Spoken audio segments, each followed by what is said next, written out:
Hi everyone. Today I wanted to teach you a little technique that I came up with which uses a faux caustic effect rather than technique. So what I'm doing is I'm using Stampin' Up products to create the effect of faux caustic, which is a technique that uses acrylic or matte or semi-gloss gel medium to create softly mysterious layers.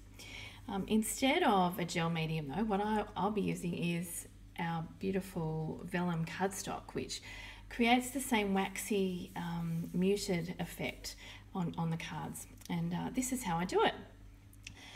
What I'm going to start off with is a little section of very vanilla cardstock. And I'll be using, the stamp set that I'm using is actually Lovely as a Tree, which is one of my favourite stamp sets. It's a classic. If you don't have it in your collection, you need it. There's not much you can't do with this stamp set. It is just beautiful, especially with all those lovely details in the trees.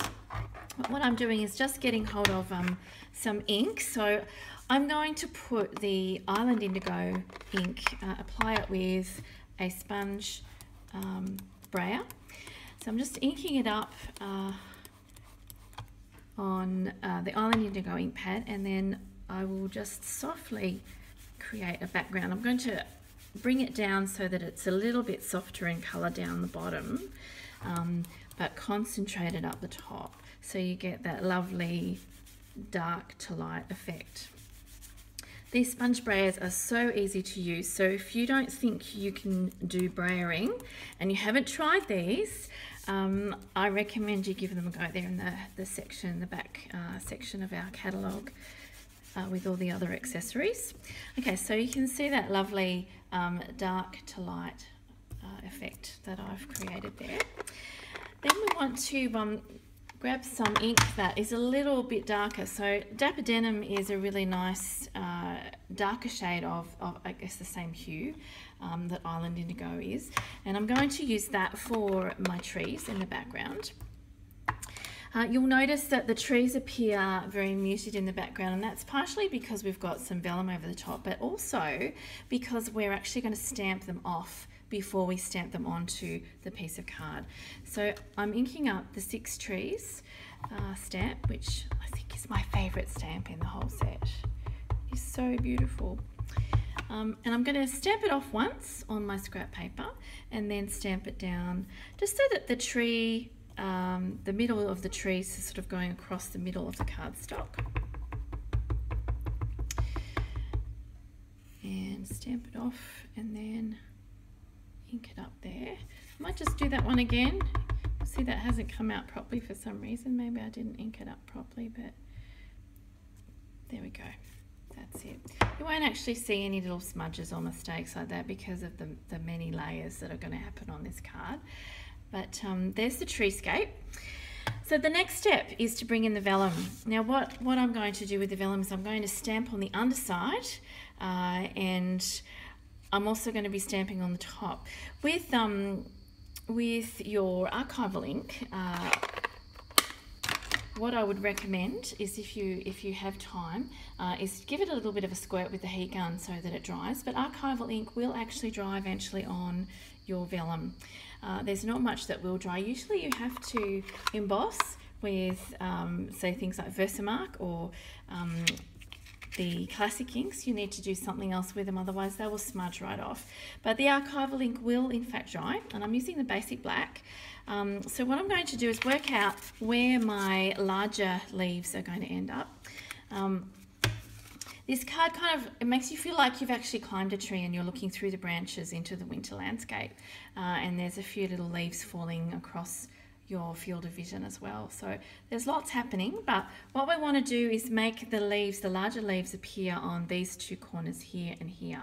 So what I'm going to do is I'm going to flip it like that, and I'm going to stamp it on the underside there and there. So I'm using the black archival to do that. Just want to make sure I get the ink on all that detail and stamping it there. And then I'll swing it round this way and stamp it on that corner as well. So there are the leaves, and when you turn it over like that, what happens is they sort of have a more muted appearance, and you'll find that yeah, that it actually allows you to create that lovely seascape, sorry, winter landscape, and it means that nothing's kind of too harsh on the card. The final layer though, we're going to actually stamp on the top layer with this small leaf stamp from the set, and I'm just going to have the leaves softly falling across the field of vision like that. But this time what we're going to do is flip it over, and we're going to colour on the underside. So for that, I'm actually using our new Stampin' Blends, and because these are alcohol-based markers, they will in fact dry on the vellum. I'm going to use the lightest one first, just to kind of shade half the leaves, and then I'll come in, this is Island Indigo, this colour, then I'll come in and I will also use, sorry, Bermuda Bay, beg your pardon, also use the darker one to give you a bit more of a shadow, to give a bit more of a shadow to the leaves. And the great thing about this is that it dries pretty much straight away. You'll find there's no smudging and no extra ink kind of floating around. So I guess it's the stained glass technique is what I've done here, and on the reverse side it looks quite gorgeous. So you can see that landscape starting to come together. To put it on the card, what I recommend, especially when you're using vellum, you don't actually want to use any of the wet glue, so the glue that takes a while to dry. You want to stick with either glue dots or your snail adhesive. That's my preference. So what we're going to do first though is use the ribbon to kind of stick the top layers together, and I will grab some snail to do that. So I've got that beautiful Island Indigo taffeta ribbon, ombre ribbon it's called. If you drag your snail slowly down the ribbon, it will actually have time to stick a bit better. Make sure you get the snail on the end of there, so that when you're wrapping it around,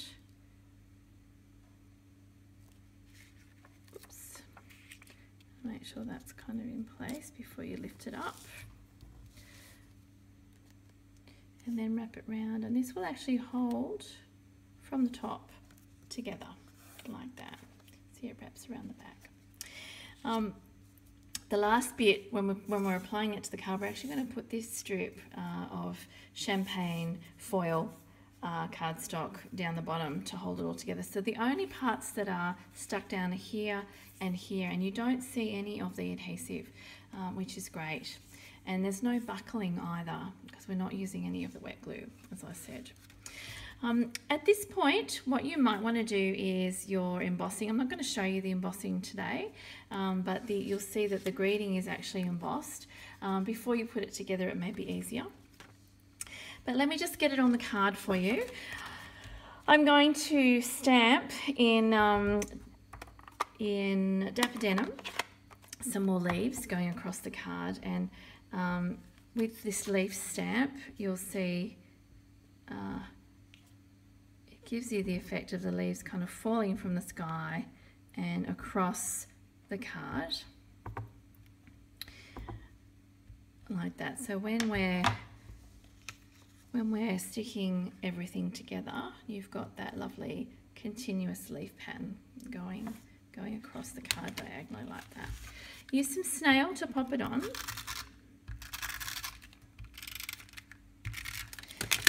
And apply it like that. So now we have those two layers stuck to the card, but what we need to do is create a little panel here that will keep that vellum nice and flat. And how we do that is apply a little bit of snail to this very thin strip of the champagne foil.